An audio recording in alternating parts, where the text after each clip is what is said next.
Welcome everybody this morning to our Tribal Council meeting. We'll get started. Call the meeting to order.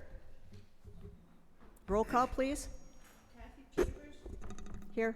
David Morrison. Here. Travis Morrison. Here. Shane Drip. Here. Peter Boney.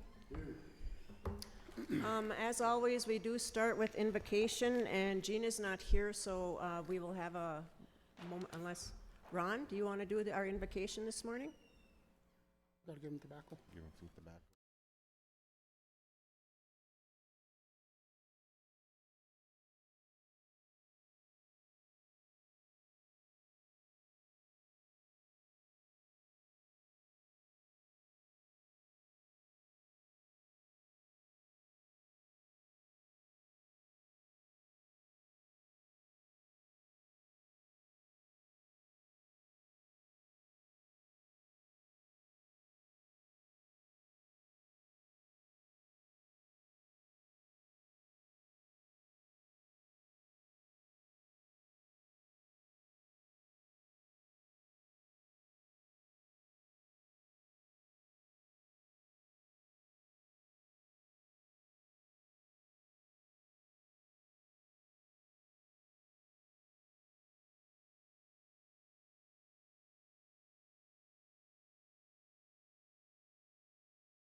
I think that's what he requested before. Was it?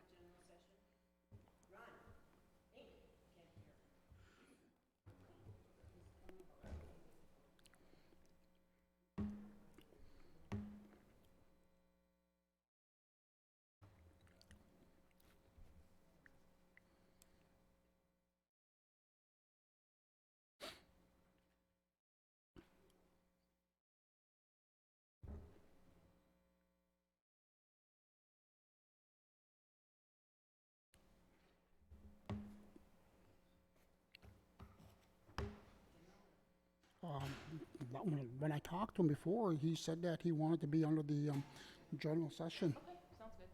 So, right after the consent agenda, then we'll add Ron Boje. And then under myself, we're adding an amendment for the MH block grant.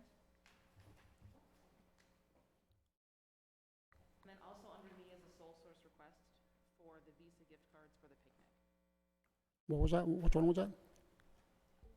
It is the Visa gift card from the credit union for the picnic on Saturday. Okay. And I'd like to add a discussion on a personnel policy regarding the day before or after the 4th of July. If we're going to basically set something in stone so that way everybody's aware of it ahead of time. You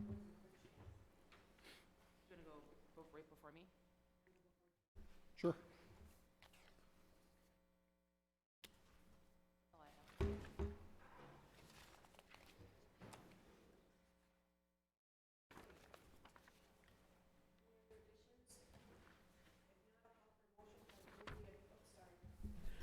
Any other additions? If not, I'll call for a motion to approve the agenda with those additions. Move. Moved by Travis. Is there a second? Second. Second by Shane. All in favor signify by saying aye. Aye. Opposed? Silent? Motion carried. Approval of the minutes from the meeting held LIFO error on page 2, number 4, with Dentrix, D-E-N-T, under number 4 on the top of the page.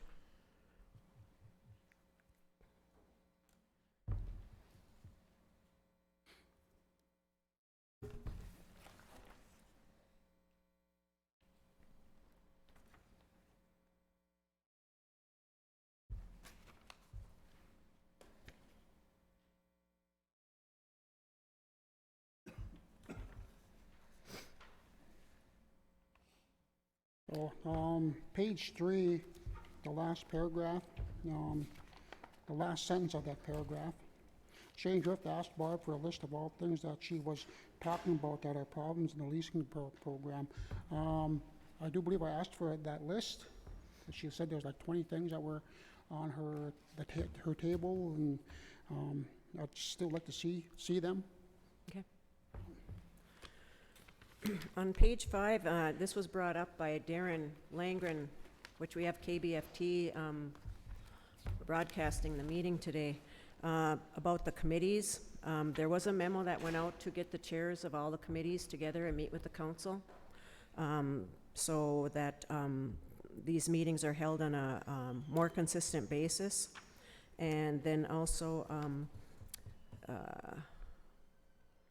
the other issue was a code of ethics, and that code of ethics is being updated currently, and we should have a draft ready for the band membership to review. I think that, regarding the code of ethics too, I think we should look at putting a timeline on when certain things can be brought That's up. incorporated in there. Mark like- Anderson, we had a meeting with him. I don't believe you were here that day. I don't think I was. And with the code of ethics, they're going to have timelines, they're going to have structure, Okay. and it's also going to be, we're going to be looking at Fond du Lac's system that they have where it goes through tribal court, rather than having the council make the decisions. Fond du Lac's, it goes through tribal court. So it's just a draft to look at, but that's one of the avenues I think that is being looked at. Yeah, I think the other too is, for the charges too, when somebody, well, that's the Constitution, that's something Yeah, totally that's the different. Constitution. Okay. Sorry. Any other questions or comments on the meeting minutes? If not, I'll call for a motion to approve with that change. Moved by Chief, is there a second? Second by Dave. All in favor signify by saying aye. Aye. Aye. Opposed? Silent? Motion carried. Next, we have introduction of new staff.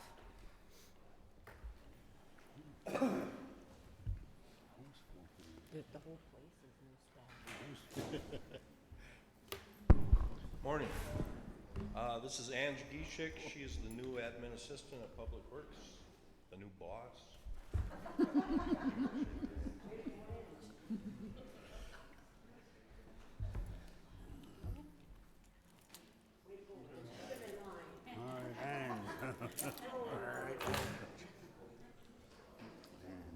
Morning.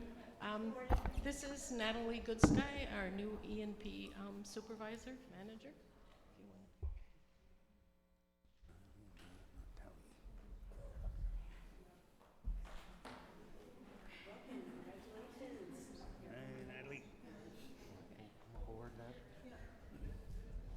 We have, the clinic has 2 brand new RNs, which are going to be working on case management for patients. And we have Karen Bardo and Wendy Lakinen.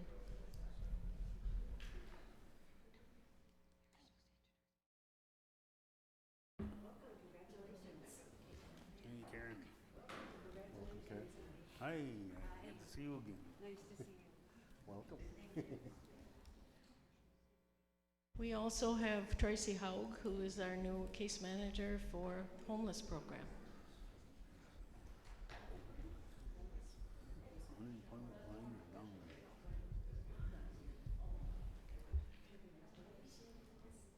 Hey, Trace. We also have one more that's not here today. She had to pull duty in Tower, but we do have an on-call lab technician, which is Haley Lilia. Good morning. We have new people at forestry. So we have Lance Hill first, and he's the acting forestry manager. So since Alex left, he's in charge. And then we have Brent Vilbrin, started on the 24th of July. And we have Cody Swanson. He started on July 22nd. Cody. He's acting, and then these two are forestry technicians. Aboard, B. We have our new Director of Human Resources, Corey Strong. Come on, tell us a good one. Come on, you got a good one. Igor.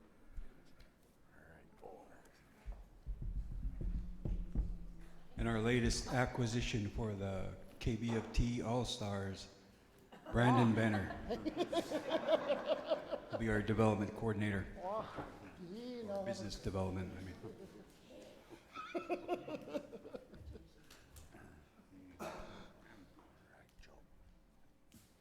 Good morning.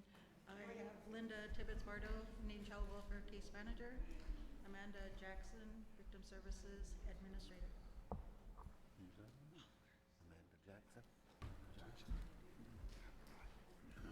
Gertie, how's it going?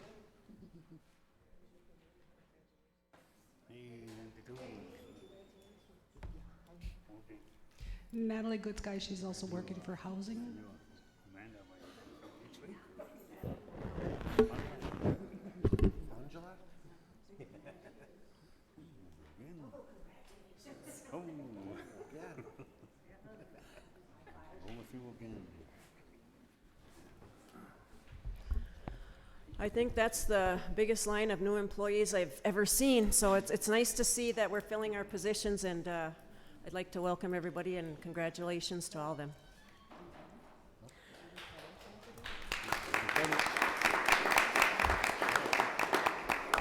We still have job postings open too, so.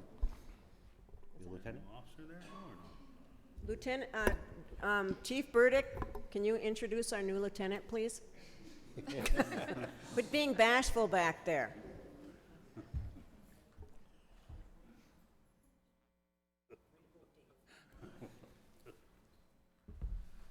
We got Peter Rodriguez, the new lieutenant, started about a month ago, so.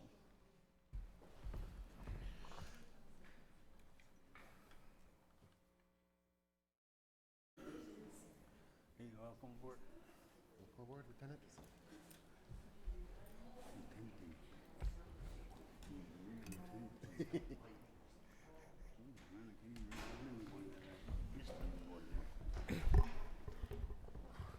Darren just notified us that KBFT, we have some equipment failures, so we're unable to broadcast the meeting today, so, on the radio. Next on the agenda, we have the consent agenda. Approve the transfer of the lease from Kurt Anderson and Christina Anderson to Andrew S. Jensen and Laura M. Jensen. Approve the request from Sidra Starkovich, sole source, a contract with Jacqui Consgrove, QBL Consulting Services, to write and prepare the 2019 Indian Housing Block Grant Proposal to HUD for the remediation and renovation of NAHASDA homes in the amount of $10,000. Approve setting the 2019 per capita amount at $910. Approve the following donation requests: $680 Dan Milbridge Bois Forte Golf Team for Bakk Fundraiser, $1,000 for the Minnesota Indian Area on Aging defray costs of Elders Conference, $300 for the Minneapolis American Indian Center 23rd Annual Urban Elders Picnic, $500 to Dorothea Kletschka for the Regalia Closet, making regalia for our elementary students. Approve the request from Jalen Strong to submit a grant to the Minnesota Indian Affairs Council for funding to support a project to implement a language table and also prepare a digital record of fluent speakers, and support a portion of the Heritage Museum Executive Director's salary and fringe for the grant cycle. Adopted Resolution 18-2020, submission of an application to IRRB for funding from their Community Infrastructure Grant Program to build the Vermilion, it's not going to be called a Public Works Facility, Vermilion Public Works Maintenance Facility, basically it's going to be called. Approve the request from Jackie Wilson to sole source a contract with Travis Lumbar for cook services for the meal for the Bois Forte Twin Cities Urban Picnic in the amount of $3,525. Just for the audiences, in case anybody wants to go, the Urban Picnic for the Minneapolis office is this Saturday, starting at 4 p.m. at the Minnehaha Park.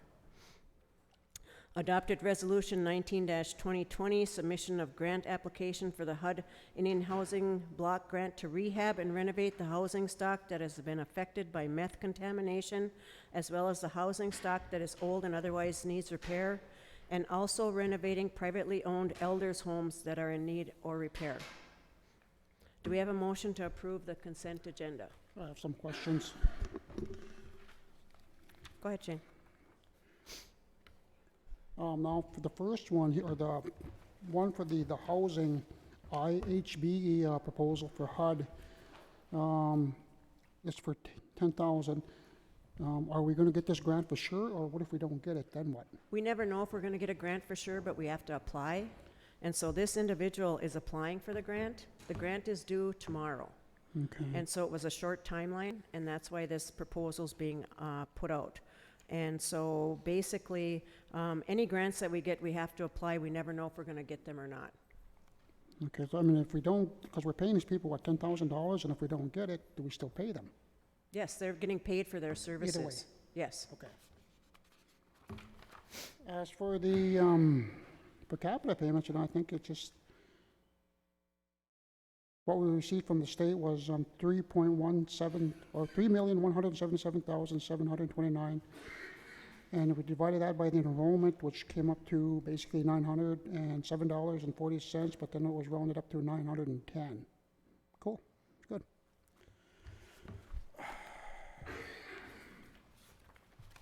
Next page. As for the, what was that, the last one? For the Vermilion Maintenance Facility, I thought we applied for a grant already on that. We did apply for a grant on that already, and we're applying for another one because we're not sure we're gonna get that grant. Okay. So,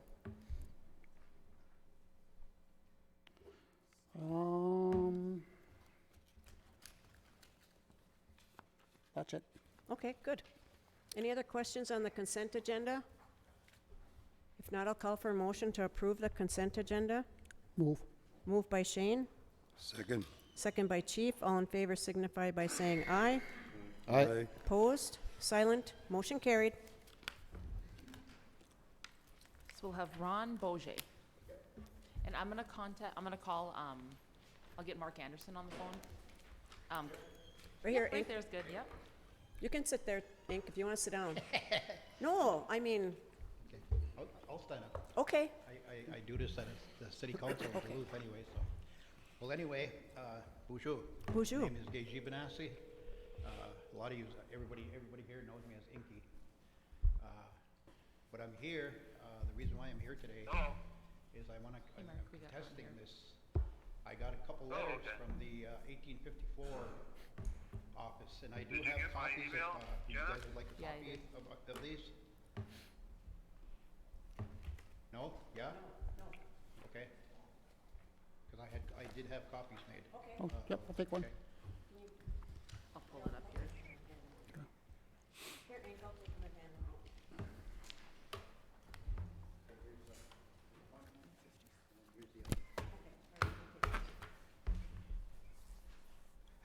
First of all, I'd like to thank you guys for allowing me to do the opening prayer. I started doing this kind of stuff a while back, so I was a little bit nervous. So, and in front of our own people, I shouldn't be that way, especially being someone who does invocations and stuff. So. But anyway, the reason why I'm here is in the year.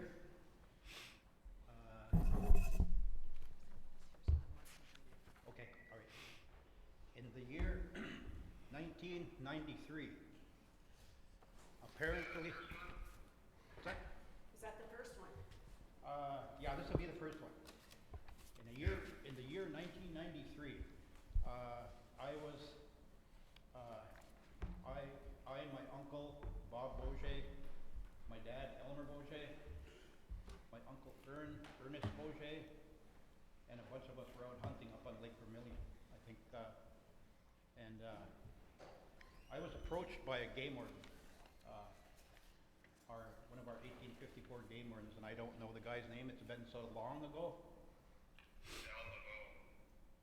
1993. That's how long ago it was. So, but anyway, he approached me and he told me I wasn't wearing enough red. I had a red shirt on, I had red gloves, I had a red cap, but he told me I had to have a red pants on. And me being young, full of raised heck, I got sassy with him, and I'll admit it. I told him, I said, I've been hunting here for years with my family, Tower and Nett Lake, and I said, I never once shot a red deer. So the guy got all bent out of shape.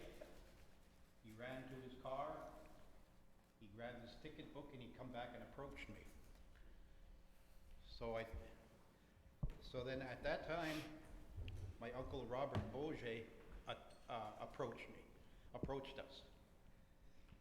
And then he asked me what was going on. So I told him, I said, this guy's giving me a ticket for not wearing enough red. So Bob started asking him what was going on, so the guy was going to ticket my uncle, Bob, my Uncle Bob. So anyway, Bob told the guy, do you know who my wife is? And the guy said, no, I don't. So he said, my wife is Phyllis Bois. She's been on a tribal council for many years, and right now she's the president of the 1854 board. So anyway, the guy jumps in his car, and I don't know what he does in there, but he's in there for a while, and then he takes off. So he did give me a ticket, but when we got home that evening, Phyllis, my aunt Phyllis Bois, a lot of you know her, asked me for that ticket. So I gave her that ticket, and she said, don't worry about it, I'll take care of it. So I gave it to her. And that's the last I've heard of anything. I never got a court summons. I never got anything, a written statement or anything in a mail, because if I would have, Phyllis would have made me go to court if I had to go to court. She was that kind of woman. The findings of the court say that you had been personally served by conservation officers Tom Garrett and Bill Byers on February 3rd, 1993 with an order to show cause. Mm-hmm. Okay, well then. Requiring you to appear before the court for a hearing February 19th, 1993. Was that verbal? No, it was I never got a written statement from them. order to show cause. I never got a written statement from them. That's why I'm here contesting this. And 1993, this statute of limitations on this ran out 26 years ago. So what's... Why do you say that? Why, is it still active? After 26 years? Well, the judgments are still valid. There's no limitation on how long an order or judgment is spent under the 1854 code. The statute of limitations is the time within which a case can be charged. And then, but you were charged that, Never was charged. I never got no summons to go to court. I never went to court. I never got a letter. all I can see, all I have before me is a statement signed by the judge at the time saying that I wish, the records of the 1854 authority clearly established that the defendant, that's you, had been duly served with both the citation and a summons and notice to appear before. God, I wish they would have served it to me. 10 a.m. December 14th, 1992. Nope, I never got any paper. Otherwise, my aunt, I was living with my Aunt Phyllis and my Uncle Bob at the time. They would have made me go to court. I never got no kind of paper from them guys. So what you're telling me, what I'm hearing from you, Ron, is that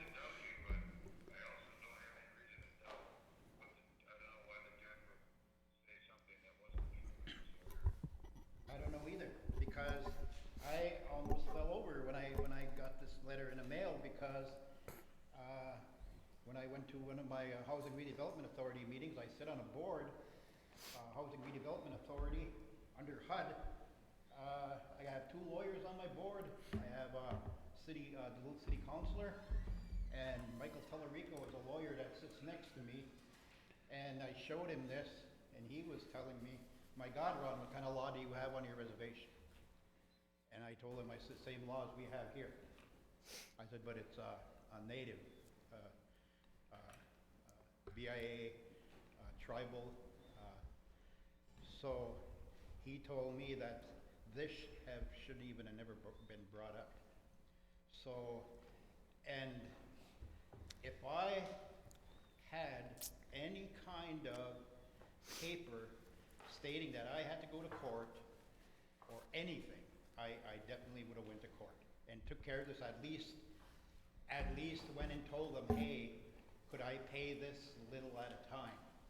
You know, not in a lump sum. And I'm sure the judge would have agreed with me to let me pay a little bit at a time. But I never went to court. Never had to go to court. Nobody gave me papers to go to court. And you have the statement saying I do, so I guess it's just my word against the court system. So you know who's going to lose there. The court system says that you appeared once. Never appeared. After, in early March or late March of 1993. That I don't remember. Because no, I don't know Bernie Ryder.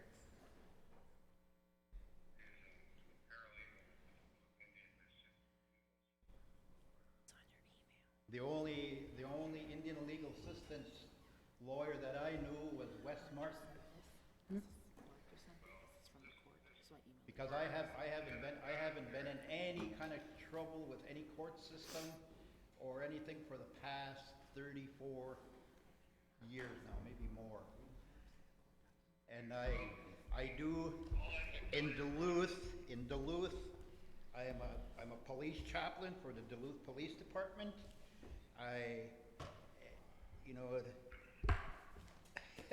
So I do appear in court sometimes, but it's not for myself. But I'm just contesting this because this is 21 years ago. My God! Are you in that bad of a hole where you need money? Inc., if I could interrupt. Okay. I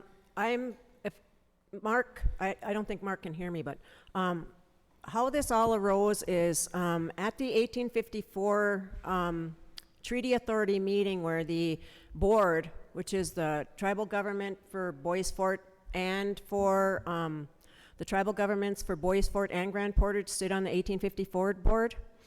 Sonny Myers, the executive director at 1854, mentioned that we had issues with even, what do you call those things, birch poles. People were going off and really doing a lot of damage to the birch by getting birch poles because there's such a market for them. And at that time he mentioned that, we do have we do ticket people through 1854, but nothing ever happens. And so it basically didn't have any bite to it, or it didn't have any, nobody paid the fines when they were given the tickets. And this is just not you, Inc. There's been more tickets issued for individuals in the 1854 for violating the 1854 code.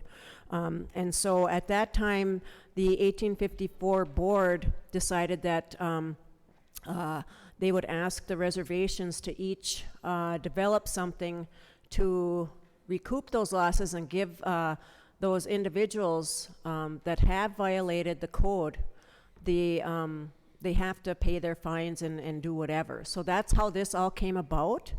And then what happened is the council, this is the first year that the council has included the 1854 fines with regards to the per capitas. Now, the question and issue I have today is, because it's something new that we've never done, you know, we've done collections with housing, with water and sand, with tribal court fines, we've never really done anything with the 1854 fines. And so basically what I'm wondering is, and Mark, maybe you can help here, and I'm not sure if Sonny sent something out, but were these people notified that, because there's more than one, were the people notified that they have fines with the 1854 authority, and that now that their per capitas were going to be taken for that? Was there, like, if somebody has, if this is new, and this is just my opinion, okay? If this is new, then whoever it affects needs to be notified of this change. So anytime I think that we do something that affects our tribal members, they should be notified ahead of time to know what's going to be implemented, if it affects them. Was that done? I don't know if the 1854 authority said anything to that effect, but I do know that Bois Accounting did. Okay. Kim, did you send out, is Kim here? Oh, Kim, did you send out letters regarding this on any kind of, I know usually when we send letters out to people who owe money, that they're given a chance to, and Mark, you can jump in any time, they're given a chance for a payback agreement. And if they don't honor that payback agreement that year, then their per capita is automatically taken the next year. So I'm just wondering, because this is new with 1854, did that happen this year? Because if I was given a chance to pay this a little at a time back in those years, I probably would have said, hey, okay, I'll pay this much, this much, you know, and if my Aunt Phyllis was able to be here with me, she would be. I know that. Okay. But she ain't. I don't know if Kim has said what. No, she hasn't yet. Hang on. Hang on. I had a conversation with Kim about whether a payback agreement would be a possibility with respect to collecting on orders from the 1854 court. And I told her that I didn't believe that was possible because the court order is what it is. It had not been satisfied. And I didn't have any authority to modify an order. Is that what you were going to say? Well, yeah, I was just going to talk about the process because I did send a letter. That's the letter that he received, notifying of it. Because how it works is that the 1854 authority sent requests for what are called writs of executions to our judge at tribal court. So there's two courts here. There was the court, the 1854 court, and I can't answer for anything that the 1854 authority did. Those requests for writs of execution went to our tribal court, and our judge sent us court orders, and I took those court orders and I sent a letter 30 days prior because I got them. I sent them out as soon as I got them. It was at least 30 days prior, but at the bottom it says, whereas it's ordered that the Forte Accounting Department of the wherefore it is hereby ordered that the Accounting Department of the Forte Band of Chippewa is hereby authorized and directed to deduct the sum, and it has the amount from the 2019 per capita amount due, and then it names the person and remit the same to the 1854 authority. So I was following what the court told me to do. Okay. A while, and The only thing I would add to that is that when we filed the application for writ, we sent that application along with the underlying order to the defendant, the person who owed the money. The address that were provided by the 1854 authority. I looked into this 3 years ago also again, because I was approached at a powwow, at one of our Lake Vermilion powwows, I went up to see if I could get an 1854 card. and they told me that I had owed a fine. So I said, oh, well, what is my fine? Well, you'll have to check with the courts, they told me. So I said, okay. So then I checked with, I think I even called Wendy Thompson a while back and asked her, and she said, we have nothing up here, Inc. So then I called, they told me to go check with Fond du Lac. So I went to Fond du Lac 4 different times to try to get my card, because when I travel out west, that you can use your card to get into these parks free. Oh. A lot of these parks. Some of you may not know this, but you can. And our tribal IDs.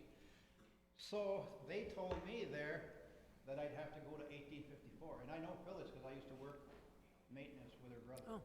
So I went up and seen Phyllis, and she told me it's got to be your court system. So I was getting to bounce around, so then I gave up again. But I don't care about the money. You can take that money if you want, but I just don't want nothing like this happening to any other elders at our reservation. You know, how many people are they doing this to where they don't come up here like me and talk and say, hey, I don't like this. I think this is very unfair. So that's one reason why I came today. Although I seen you guys at the picnic, and I kind of mentioned it a little bit there, but I didn't go into depth. But this is the reason why I'm here, to look out for our other people that can't come down here, that are stuck in their homes, and that are getting their money taken when they can buy their grandchildren a pair of pants for school or something. But I don't care. If they want to take it that bad, go ahead. But I think it's, when they passed that, you know, the policy in July 7th, 2019, you know, the per capita policy over this, you know, I mean, God, this was way long gone. I mean, both of these. That's what I'm here for. I'm not here to, you know, argue and saying I want my money. I'm here to say this gotta stop happening with our tribal people. Because, you know, I mean, but I will not agree with this no matter what. I'll go to my grave disbelieving this. Because I know what happened that day, and if my Aunt Phyllis was here, she would back me up too, so would Bob, if he was alive, rest his soul. Wendy, was there paperwork at tribal court for Ron from 1854? Yeah, because I called Wendy about 3 years ago. I asked her, is there anything for me out there, Wendy? And she said, I don't see anything, Inc. Maybe you have to check Fond du Lac. So I did. Yeah, God. he did come out there, and no, we hadn't seen anything. All of this went to 1854. All right. Nothing came to us until the Per capita? writ of execution. So Mark, where do those documents go when they have court for 1854? The court is held at the 1854 office, and then where are those documents? Oh, he can't hear me. Getting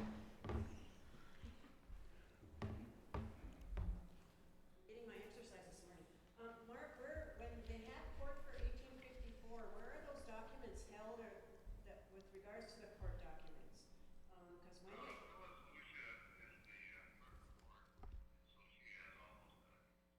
So then we go to court right up at the 1854 office. Wow, that's something new to me. I think maybe what we can do, I know that the 1854 and Fond du Lac are meeting with Twin Meadows next week, that maybe there's something that we can do with regards to educating the tribal members affected by the 1854 Authority Code on the court process and what's been done now to put teeth into the code for violators, not you,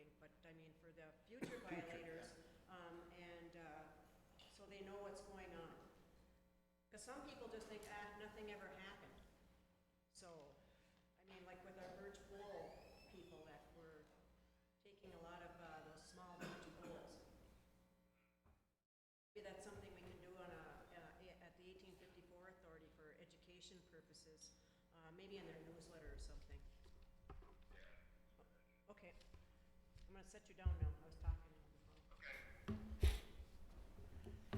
Okay, well, you know, that's all I think I had to say because, you know, I got these two here, this one, you know, this one for 150.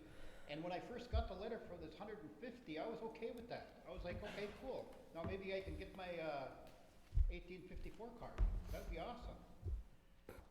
And I was going to be okay with this until I got this letter here, you know, stating back 26 years ago. That's when I got upset.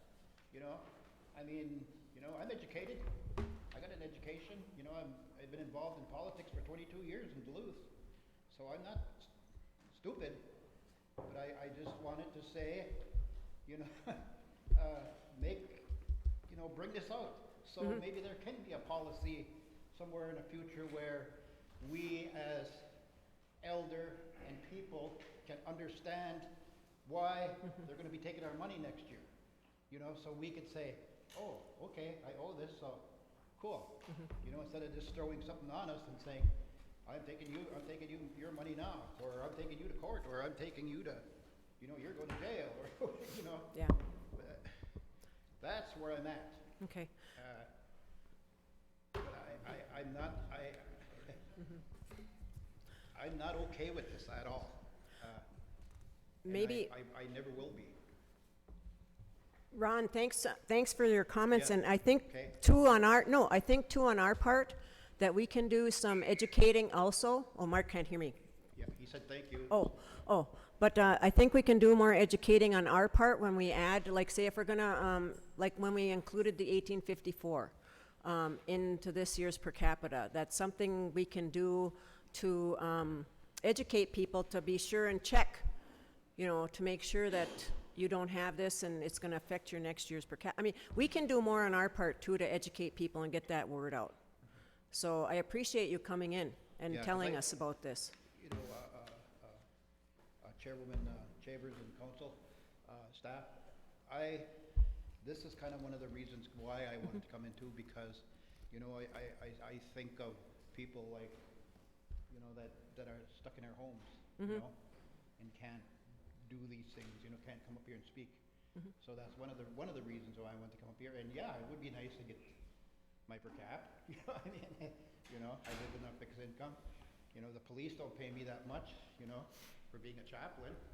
You know, I just get, you know, whatever I get from them, and you know, I don't get paid for being on my boards. So. Yep. Council, any other comments for Ron or suggestions or whatever? I drove from Duluth. Yes, a couple of things is that, you know, we have two different charge. Is that it for Mark? Yeah. Huh? Hang on, Mark. Yeah, probably. No, well, my question is that, you know, since one happened back in 2019, and then the other one happened back in 2005, is that what I'm seeing? 2005, yeah. No, one happened in 1993 and the other one the little one was in 1992. 99? And then the judgment was in 93. The other one happened in 2005. Okay, so one happened in 2000, or 1992, went to whatever happened in 93, then in 2005. It's like, why are these just now coming to light? It's like, these should have been, the court or whatever, 1854 office should have. They were. They were in court. Yeah, I mean, Jenna has the court orders. I just emailed them to her this morning before I got on the phone. So she can show you, the court goes through all of the information that was available to the court at the time.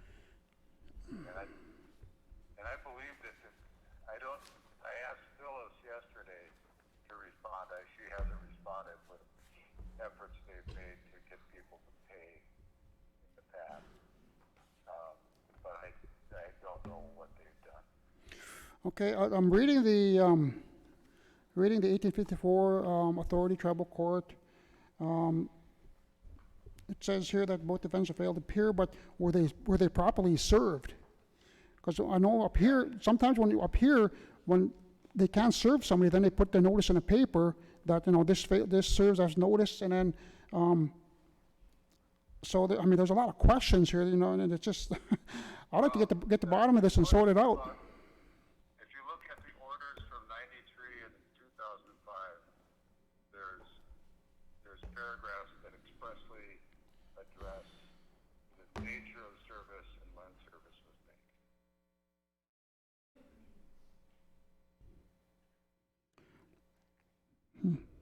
Like the quote I read from the order from 1993 was that he was personally served by two officers, Bill Myers and Tom Parent.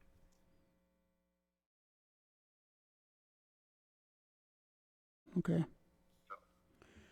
I don't think service is an issue. If service were an issue, the court wouldn't enter an order. The court has to be satisfied that there was service. And that's why we put it in the paper sometimes. What I'm saying is these requests for these writs that you're talking about should have been done years ago rather than now. It's like way late. Well,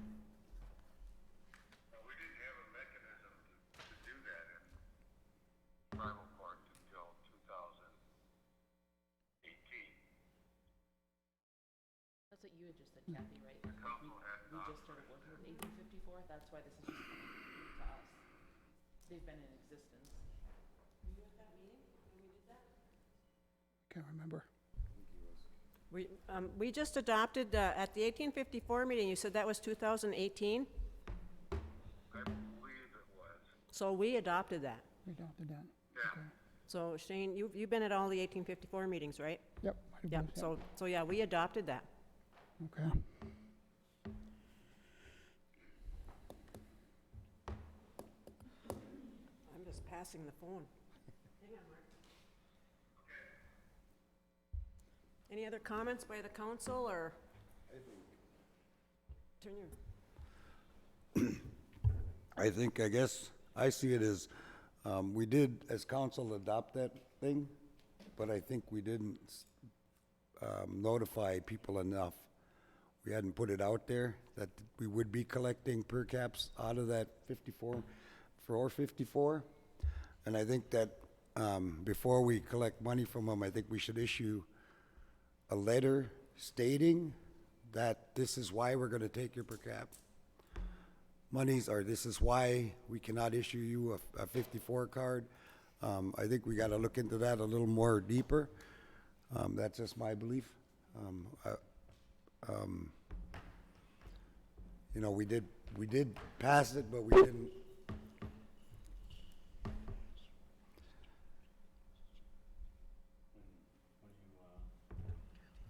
When you ask about a letter, should the letter come from the tribal council or from, because there was a letter that was sent from Kim. Yeah.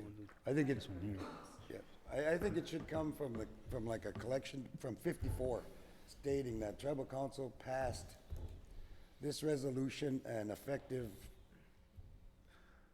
that day. It should have went out saying, you know, we're going to start collecting to the people that owe them money. And Kim's still in the room.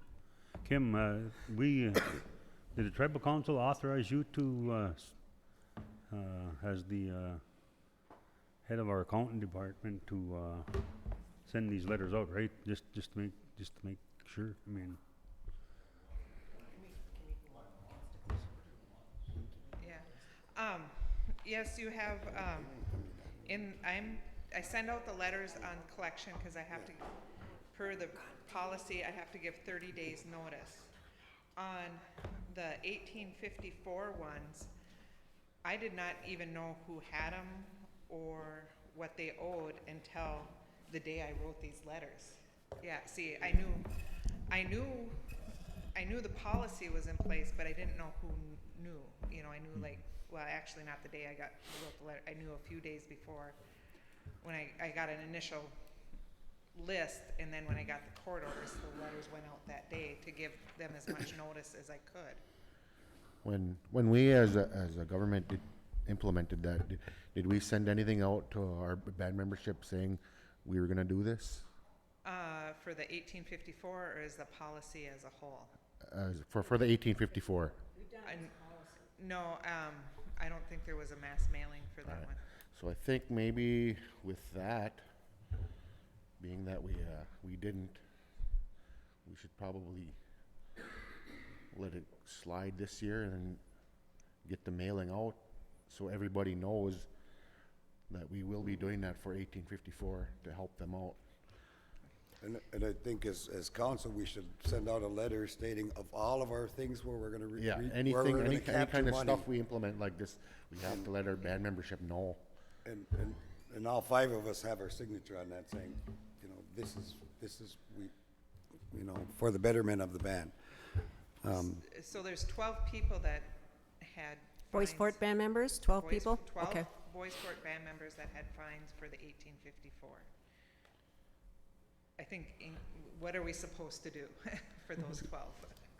See, and I think none of them probably knew that we were gonna do that this year. So maybe we should let it go this year and push it for next year. That way give them more time to, you know, hey, you know, this is. Yeah, that way coming, they so get then their have chance time to write, to pay on their. Can on Mark their own. hear us? I don't have the phone. Oh, Mark, can you hear what's being said? The only thing that is that, because the, yeah, Okay, the council's talking about, because band members weren't notified that we were gonna start collecting on 1854, to wait till next year. next year and give them an opportunity to Pay off the fine. settle up with the 1854.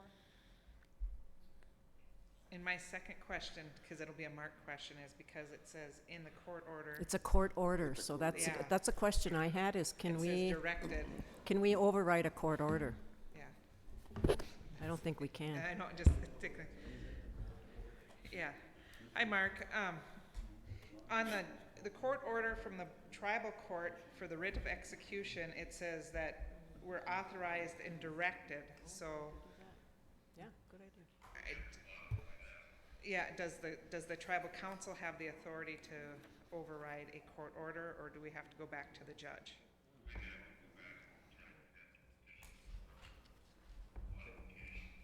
Yeah, it has to go to the court for a modification. Well, I think if that's what we need to do, then I think that's what we should do. The statute of limits of that would be long in any court system. Well, are these charges criminal, or is there a statute of limitations on court fines? No, that's the.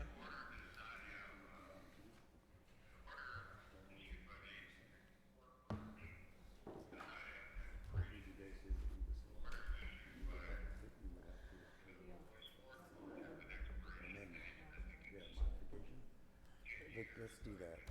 Let's try that.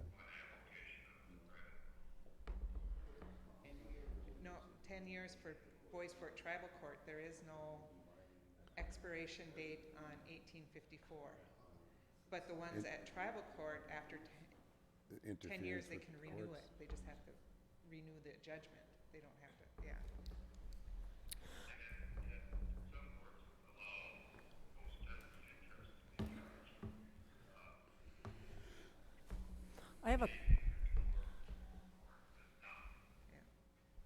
Mark, I have a question. Currently, there's a resolution in place that the tribal court that the tribal government, RTC, can't get involved in tribal court matters. Does that play into this also? Did you hear me? Well, If we overrode that court order. Well, we'd ask for a modification. yeah, that's tough. You know, Bois Forte is not a party to the underlying action, except insofar as it's as far as, you know, half the board of directors. authority. It might be something that if we do, if you want to petition for a modification, might be something that is best brought up at an 1854 meeting because it affects the 1854 authority. Okay. Okay. Well, what does the council want to do? I would like to write the modification up, and we can do that. Petition the 1854 authority? Yeah. Okay, yeah. The consensus so far of the consensus of the council is to petition the 1854 authority judgment and for modification or whatever. Correct? Correct. Yep. Mark, are we violating this court order then that was written by our tribal court to, that was, Well, in the I think garnishment came from? the 1854 authority was the applicant for the writ, and if the applicant for the writ at the Bois court goes back and says, we want the court to modify that in some respect,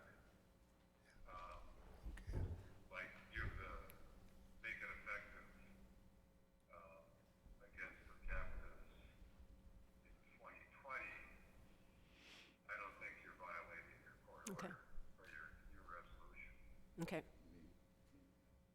Now, another thing now, when we do go back to the 1854 and do what we're gonna do here, I think what we should also include is, to make the 1854 court have more teeth when it comes to violations by band members, because if we start allowing our band members to violate our 1854 and walk away, then the rest of our band members are gonna think the same thing, and they're gonna go out and violate the our 1854 agreement or whatever other hunting right privileges, and that may end up state might jeopardize the agreement and pull out of the agreement with us. So we have to consider all that also, because you know, if we have cases that are this old and things that should have been then It's true. taken care of long ago, and no, so we got. Problem was that there was no way to, I mean, all these people have had their rights suspended since the day those orders were entered, and they don't get an 1854 card. Okay. Okay, so, Okay. the thing is though, is that, you know, the thing that I'm worried about is jeopardizing, you know, the Agreement. agreement being jeopardized and, possibly, losing. And you're right. You're right. The agreement says that bands will have fair and effective enforcement of their codes. To the extent that we let people violate or do anything about it. And the thing is that, no, I hate to see that, that you have band members that are older, you know, they're experienced hunters, and, they should, be Honor the setting code. examples for these young ones that are coming up, learning how to hunt, and, allowing, you know, them young ones that are coming up through the ranks to be able to go and exercise their right in the ceded or in the 1854 area to, exercise that right, and I'd hate us to lose that just over violations that occurred within the authority, whether they were hunting or gathering or whatever, and, you know, the people that are violate should take care of their matters, you know, so that won't happen, you know, down the road. I think that, you know, the band members too, you know, they do have hunting. They do have hunting in the 1854 area, and that they do have their seasons, hunting seasons.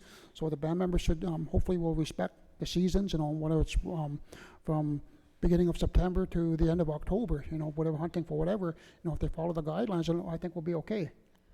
I think, you know, on the flip side, talking about, because these cases are so old, is that maybe as the 1854 board, we should start looking at putting out limitations, statute of limitations on these things, on the charges and these fines. So that way, hey, something comes up like this again, if it's beyond that limit, can't do nothing. Try to look out for our band members that way. Okay, so it sounds like we're going to, it sounds like the council will be presenting a petition to the 1854 authority for a modification to the writ to, I think, defray the per capita for 1 year, correct?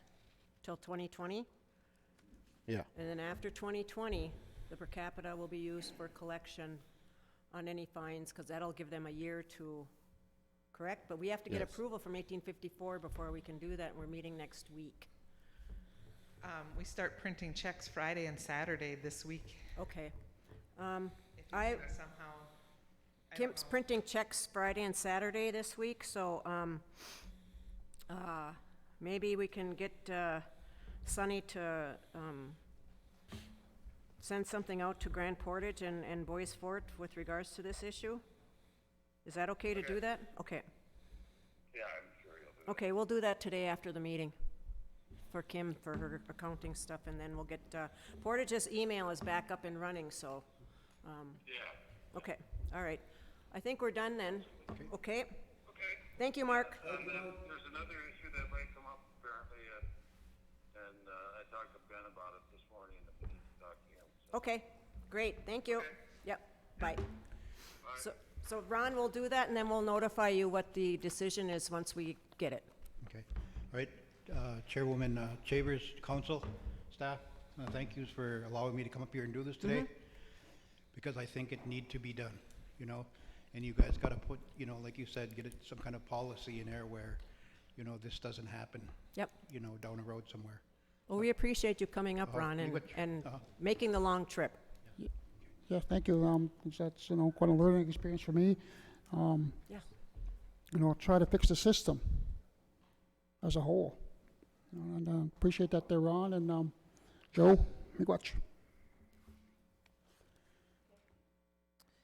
All right, next is Billy Isham with the Bois Forte Head Start Program Professional Development Agreement Policy. Morning, Billy.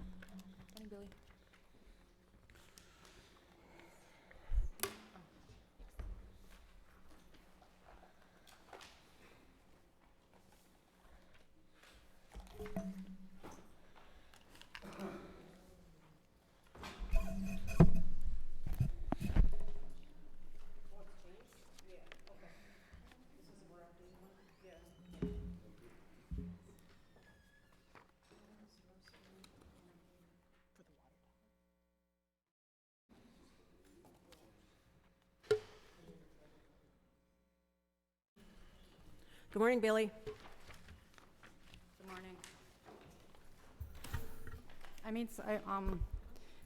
I just made some just some edits, general edits. I struck out because we wanted it to apply to both Head Start and Early Head Start. What you had in your packets was just Head Start.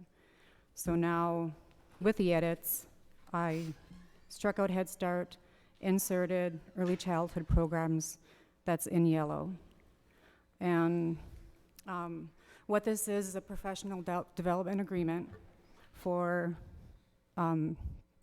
teaching staff who don't meet our education requirement, that Head Start and Early Head Start pay for them to obtain advanced degrees for receiving assistance to get a CDA. They would be required to work for Bois Forte for 1 year. An advanced degree of an AA or a bachelor's degree would be 3 years. And if they terminate their employment, they would be required to, their last paycheck would be withheld, and they would have to enter into an agreement to repay within 12 months. And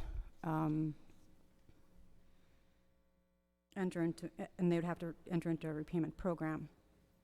They'd also be required to seek all other sources of education assistance through the standard financial aid systems, through the schools, if they're native, through the tribal programs, provide documentation that they've done so. They'd also have to have a current professional development plan on file with the education manager at the early childhood program before any funds would be awarded. So basically, this is something for any staff that come on board, or current staff, correct? Correct. That come on board to sign a contract, basically, saying that if they leave employment prior to the first year or up to the third year, whatever, that they will reimburse the program, the training costs, or will be withheld from their check? Right. So yeah, so they come on board with just a high school degree. They're required to have a CDA. So they would sign this. We would pay for their CDA. They would be required to stay with us for 1 year once they start receiving the funding. Okay. How much is does it cost to them send them to school to get their credentialing and their whatever this agreement is for? That varies by student because the cost of attendance and their student budgets vary depending on how much aid they get, and that's based on their need. So but it's coming out of the programs? Based on their income and how much financial aid they get from other sources of funding. Okay, but you guys ain't paying anything for putting any money in towards this? They just gotta go to school, get their own funding, come back and still continue to work for us? Well, how much we pay for one employee might be different for how much we pay for another. We do pay some, but it varies for each employee, I believe, correct? Correct. Because it's all based upon their need and how much funding they get from Pell or state or tribal funding, Okay. or how much credits they decide to take per semester. They might not be going full-time because they're also working full-time. So it depends on how many credits they're taking, so I couldn't tell you how much. I think, no, this would be, like, I was just reading this here somewhere. It would be 1 year and 3 years? Correct. Do you think you would be able to change that according to the type of degree that they're going for? Like, let's say they're going to go for a 2-year degree, it'd be 1 year and 3 years. Then if they're going for their bachelor's, it'd be 3 years and 5 years. Would that be something that's doable, or? Yeah, we could change it to whatever length of time.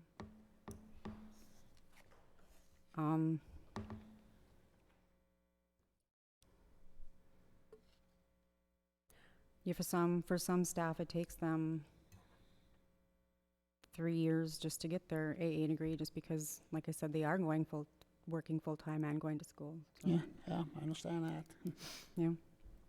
I know that currently we have a lot of openings for teachers, and we are really looking to try to implement a program where we can be competitive with the outside world with our teachers, and we do allow them to get the education on site, but again, they're working at the same time, so it does take time, but it is a requirement of the Head Start program to have a CDA certificate or an AA or BA. So the other issue that's coming into play is the push on public schools and their pre-K. Like Northwoods now is opening up 3 days a week. So, the draw for us paying for our staff to get their advanced degrees, and then the pre-K in public schools and the higher wages that they may be able to pay, we need to be more competitive, and we need to somehow be able to recover the expenses that we put out to educate them, to keep them here. Well, I think, I do like this program, with this education program, is that the more educated our teachers get, it's going to be better for our kids. And just like with our school, they have the steps and lanes salaries where the more longer they're there, the further they go down the steps, and then the more educated they get, the more lanes they move over. And so I'm for this. I'd say yeah. This is a good professional development agreement, I think, and Mark's reviewed it. Mark has reviewed it. Okay. Any other questions for Billy? How long have we been doing this? Paying for them to go to school. We've since 2007, since Office of Head Start has had that. Since it's become a requirement in Right. 07. Because I've noticed in the past couple of years how the teachers come on, they stay a little bit, and they leave. Right. And Part of it's due to the pay, because we're not competitive. A lot of people we're finding are job jumping because of higher pay. They love their job, but it just doesn't pay enough. So that's what we mean about being competitive. We need to be competing because it's tough for us to get what's the staff starting here wage for them? for no education. What's the At the starting? bottom, coming in at the bottom. What's the bottom? For a high school diploma, it's right now $10.74. Then what's the first bump? What does it go up to at? 12, I think it's $12.39. $12.39. Well, what does it top out at? $16.99 as a starting for a bachelor's at the current rates. The BA is a 4-year, right? Correct. And that's in education or early childhood development or something? Education or related field, so like it could be in human services. I think that's kind of low. Yeah, it is. I actually am going to request Jenna to add me into executive session to discuss this today. All right.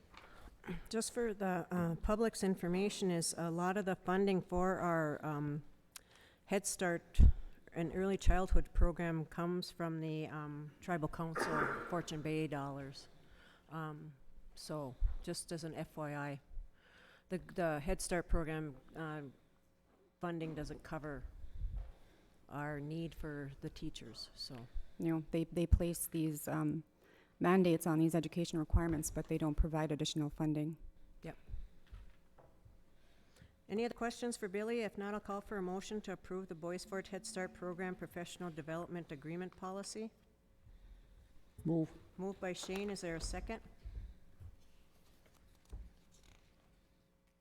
Second by Dave. All in favor signify by saying aye. Aye. Opposed? Silent? Motion carried. Right, Thank you, Billy. Randy? Oops, sorry. No, go ahead. It's rolling right along. Morning, Randy. Morning, everyone. What I have before you is just a request by AT&T to amend the equipment lease for the cellular equipment on the Forte Bay water tower. They requested to add an additional 6 antennas to that site. In exchange, they're willing to pay Bois Forte an additional $250 a month with a 10% increase in rent each year for 5 years. Ooh. The equipment has minimal space it will be taken up and weight load to factor into this, so I think it'd be a good idea. Okay. And Mark's reviewed everything here, Randy? He has. Okay. And how long have they been with us so far? At the Fortune Bay site, I want to say 4 or 5 years they've been on that tower. Okay. Okay. Any questions for Randy on the resolution? Not a call for a motion. Yes, Barb. I just have something to say. Even though this is a modification to the lease, Mm-hmm. and this is the first time that I saw this. I didn't even know it was on the agenda. they're adding equipment, but it's a modification to the lease, and there's a monetary value that is compensation for the land, and I realize that the RTC already made the recommendation that the monetary value remain in the IT department. But as a professional courtesy from now on, anything that has to do with leasing modifications, I would ask that I be notified and I at least get to look at the document and compare it to what is in the file. Okay. Well noted, Barb, thank you. The monetary value most certainly does not stay within the IT department. Well, that's what I was told by Kim. Not for this tower. Not for that tower, that goes because it's on the water and sewer tower. It goes to water. Okay. Really water. Well, what I do know is it doesn't come to my department. Yeah. And so, Okay. that's what I'm trying to get Okay. at. But regardless, what I am worried about is I need to make sure that the document that I am sending in to the BIA is correct, because what is happening now is that a lot of the documents that have been sent in previously in terms of the towers and some of the other documents that have been sent in, we're having to circle back around and make corrections. And so I want to make sure that what is being sent in now is correct. And so I need to see these. They need to go through our department to make sure that it's matching what is on record at the BIA. Barb, do you usually run your documents through Mark Anderson too? I actually check with the BIA first. Okay. And if there's a discrepancy there, and then I check with Mark. So Mark has the information because all documents go through Mark? Yeah. So, okay, but Yeah. well noted about your Yeah, issue. because right now I need to match what's in TAMS, and until I actually get my computer from TAMS, I have to check with what's in the BIA, BIA because system. that's the official record for Correct. for the Bois Forte band. Correct. So, Well noted, thank you. thank you. Barb, I got a question for you. Is there a process in place where before like something like this comes to the tribal council, it has to go through you, it has to go through Mark, then up to Jen, and then to the council? Is there a process in place already? Well, they're supposed to be, but it doesn't go that way.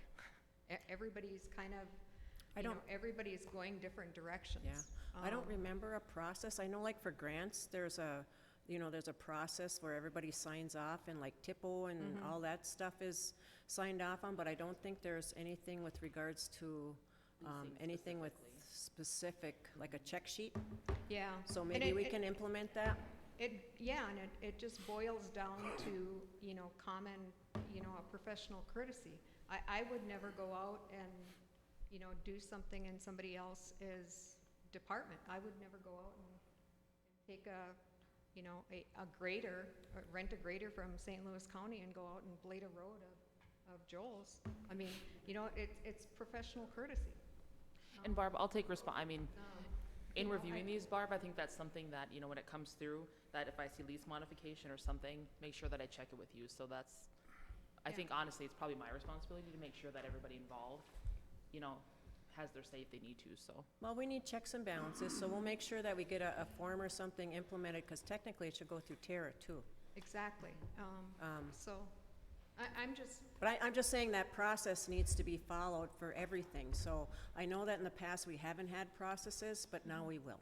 Yeah, and I guess my concern is that I need to be responsible, to the BIA as well, because that's who your contract, your legal binding contract is with. And so when that, is not right, then it comes back on us, so. Yep. Good. Thank you. All right, thank you. Thanks, Barb. Do we have a motion to approve or any other questions on the resolution? Jenna will get a check thing in place for, okay, do we have a motion to approve the resolution for the AT&T equipment and lease modification for Fortune Bay Water Tower? Move. Moved by Travis, is there a second? Second. Seconded by Shane, all in favor signify by saying aye. Aye. Opposed, silent, motion carried. Thanks, Randy. Thanks, Randy. Next, we'll have Shane with a discussion about holidays and the personnel policy. I know, because me and Kathy were talking about this, was that Monday? Yeah. We were looking at the personnel policy, and then I know that came up with when we had the 4th of July off, and I think we took the 5th off. Yeah, yeah. And then my concern was that did we give enough time for our health department, to make arrangements, and how much is it going to cost the tribe? I think that if we set it in stone, then that way it'll avoid any conflicts. Everybody knows that, hey, we're going to get this day off and this day off. Boom, it's done. Yep, and the other thing is that we had a management workforce development meeting on Monday, and there's always been questions too about RTC excused leave, and also, for example, Christmas is falling on a Wednesday in 2020. What are we going to do there? So we're trying to do some things in advance so staff are aware ahead of time, and so the band membership is aware ahead of time. What days will we be closed for holidays? And then also what staff can anticipate as far as what's you're supposed to use your leave for, and what will be RTC excused. There's always issues with that, and it is a cost issue. So we will be looking at that. We are setting up a meeting in a couple weeks with regards to that, to kind of give everybody a heads up. Holidays, when we'll be closed, and then also for staff, RTC excused days, just to give them a general idea of what will be excused and what will not, so they'll be able to save their leave up for any other things that happen. So that's just an FYI. And a little more consistency with the, Say it in your... and a little more consistency with the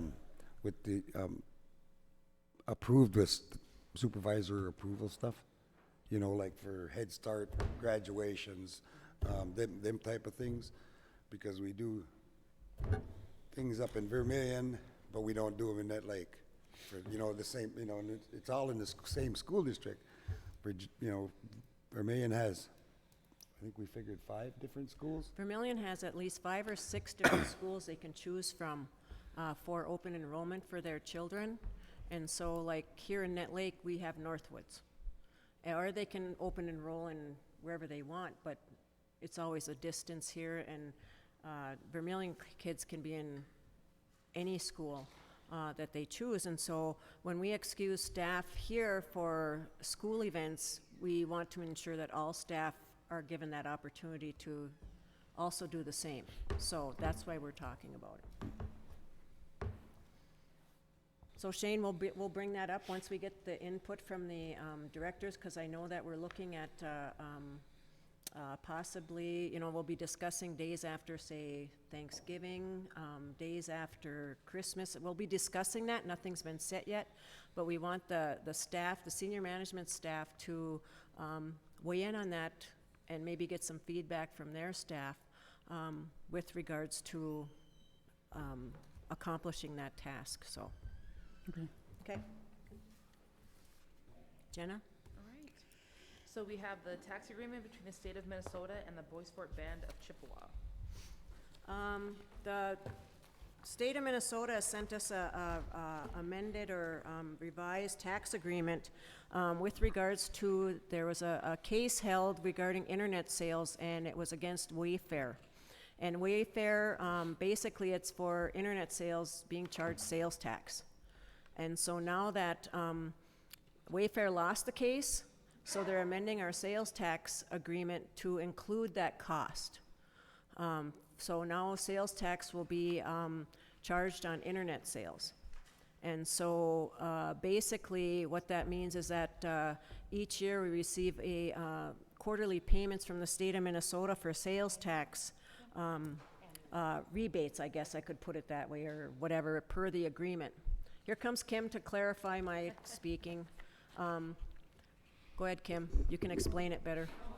Oh, okay. But anyway, I believe it's annual, right? We it's an clarified annual agreement.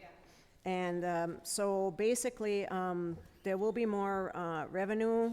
We don't know how much yet. It's an estimate. Every year it's an estimate. It depends on how much products are bought and with sales tax. So I know that the council, we haven't really had a chance to sit down together, but I know some of us have talked about, because it's additional revenue, putting that aside in our, putting some of that revenue aside in our, what are we calling it? Reserve fund, yes, thank you. God, I'm having trouble with words today, but go ahead, Kim. You made a complete circle. Just getting my steps in today. Okay. No.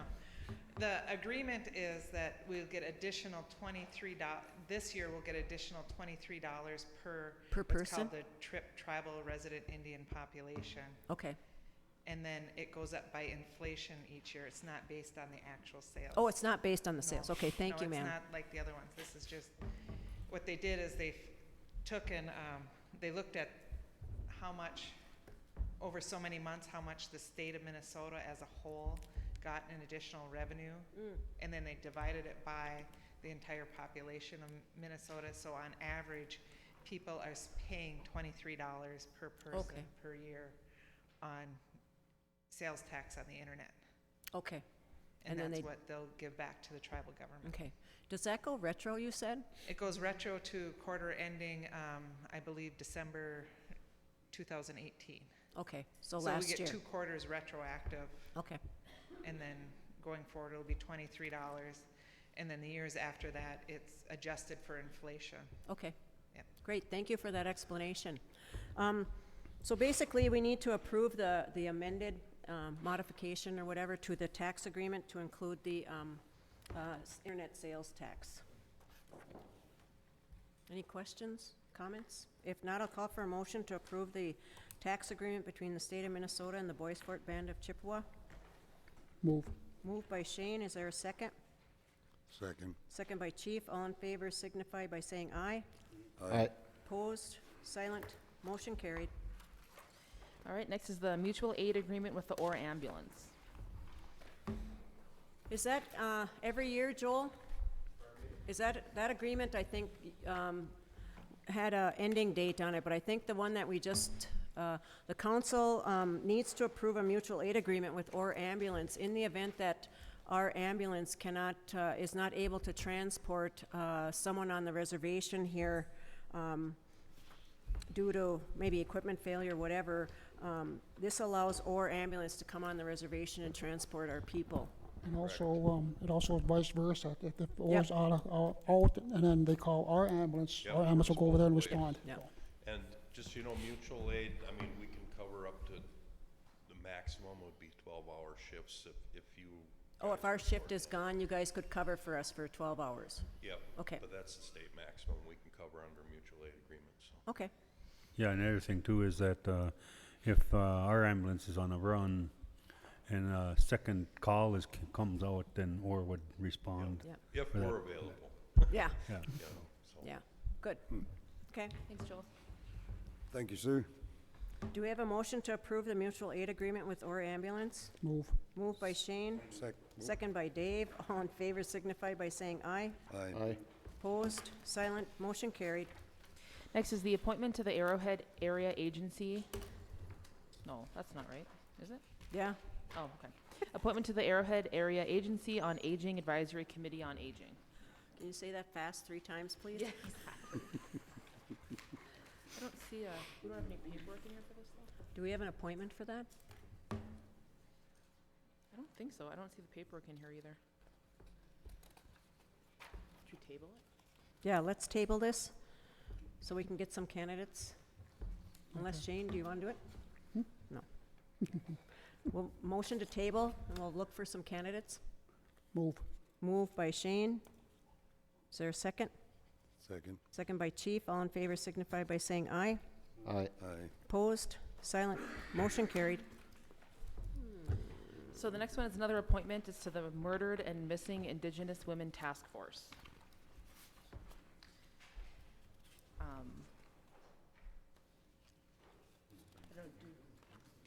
Yeah, I think before we appoint anybody, we really need to ask them about their, Figure out 2 I was weeks in thinking about Panda, but I'm not sure what her workload is, Okay. so. Table it and check with Panda. Table, Panda? Okay. Yeah, Panda Whiteman. Can we do a motion to table? Move. Moved by Chief, is there a second? Second by Dave, all in favor signify by saying aye. Aye. Aye. Opposed, silent, motion carried. Then we've got, I'm presenting this for Melissa and Dan. It's just an amendment to the MH block grant. So this is requesting additional funding for the mental health conference that they hold at Fortune Bay. The amendment amount is $37,000. Do we have a motion to approve this amendment?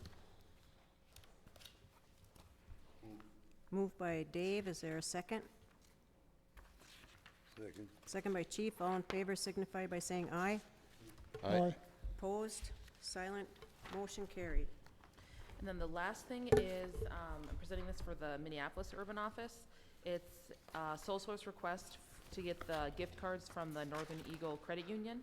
So she gets the gift cards, and then this is what she uses to purchase the prizes and stuff for the party. I know she runs into problems with purchase orders, so that's why she gets these cards, so she can, Yeah, 'cause like nobody accepts them anymore. yeah. So. Do we have a motion to approve the sole source for the Visa cards in the amount of $3,427? Move. Moved by Travis, is there a second? Second. Second by Chief, all in favor signify by saying aye. Aye. Opposed, silent, motion carried. Nothing else, right? Do we have a motion to adjourn? Oh, Oh, yeah. oh, yes, wait, I'm sorry. Coming up, Jalen and Way Bill. to go, Jalen.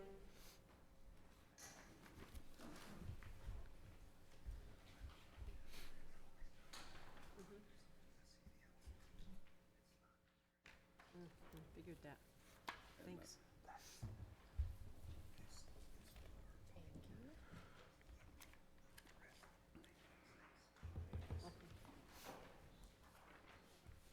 Oh, yeah, Jalen. Hi.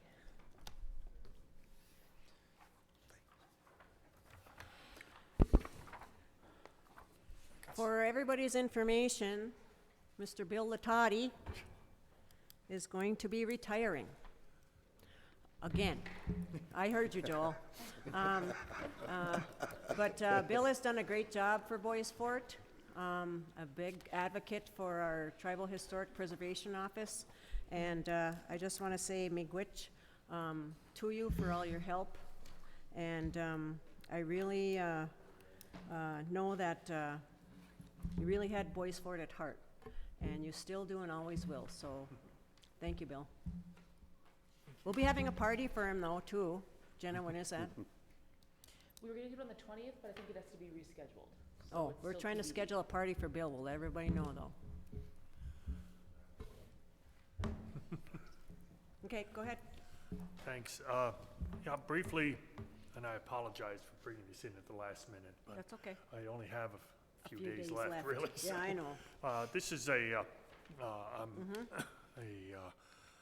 memorandum of agreement with the city of Duluth and to deal with a project they have with working on a house at the in Minnesota Avenue where they're running new utilities into there, and it's on Minnesota Avenue's on Park Point. But Canal Park, that's the word I was looking for. And it's an area that has historically been important to Ojibwe bands. And because of that, both Fond du Lac and Bois Forte requested that they have a monitor of the excavation while they're going through that area. The surface has been disturbed before, but as we all know, it doesn't take much subsurface disturbance to sometimes come up with something. Yep. And we'd really hope that we don't, but that sort of problem can occur. What this memorandum of agreement briefly states is that because of the concerns that tribal communities have for the potential for disturbing possibly human remains or old campsites or things of that nature, that we have requested that the city of Duluth pay for a tribal monitor of the project area. Fond du Lac has agreed to furnish a tribal monitor. They're much closer than we are, more easily arranged. But that essentially the two bands, Fond du Lac and Bois Forte, have requested this, and that the city of Duluth is undertaking this process. A little history with regards to the city of Duluth and Fond du Lac, with regards to a Highway 23 project. MnDOT was doing a project on Highway 23 in Duluth and uncovered burial sites. And since then, the state has been very apologetic, and MnDOT also, but also I think it opened the eyes to the city of Duluth also. And it's nice to have this pre-excavation agreement rather than having them dig and find out that there's burial sites. So in advance, this is great. And I believe they learn from their mistakes. So the city of Duluth is really trying to be really proactive with this. As far as the state, I'm not sure, but the city of Duluth is. And so this agreement is ensuring that we're there monitoring, and Fond du Lac is also there monitoring to ensure that no burial remains are uncovered, and if they are, how they'll be dealt with. And there is a process spelled out in the Yep. MOA for following state law. Okay. Okay. Which, Any other if you're questions? bored, I will be happy to explain in detail. No, thanks, Bill. We know Bill can talk, though, too. I think he can out-talk me, which is really, that's really good. The tribal monitor will be, There's somebody from Fond du Lac, Fond du a Lac, band okay. member from Fond du Lac. okay, That's being arranged through their TIPO. okay, office. good. Any questions for Bill or Jalen? Did Mark get a chance to review this? Yes, You did? yes. Sent it, I got it actually Thursday after I'd left work and didn't come back to work until Monday. Sent it off to Mark, thinking, well, he'll get to it in a week or so, and he actually got back within the hour. When is this starting, Bill? I'm not quite sure, Okay, and neither are they. apparently is Duluth. Okay, but we're ready for it. Yes. Okay. So we have a tribal monitoring agreement for pre-excavation agreement. The agreement is with Fond du Lac, Bois Forte, Duluth Housing and Redevelopment Authority, City of Duluth Planning and Development Division, and Randall Newberg, the property owner. Do we have a motion to approve that agreement? Move. Moved by Travis. Is there a second? Second? Second by Shane. All in favor signify by saying aye. Aye. Opposed? Silent? Motion carried. Great job, Thank you. Thank you. Miigwech. Miigwech. Do we have a motion to adjourn? Move. Now? Moved by Shane? He seconded too. No, he didn't. Oh, second. Second by Chief. All in favor signify by saying aye. Aye. Aye. Opposed? Silent? Motion carried. Thank you, everybody, for coming today. Miigwech.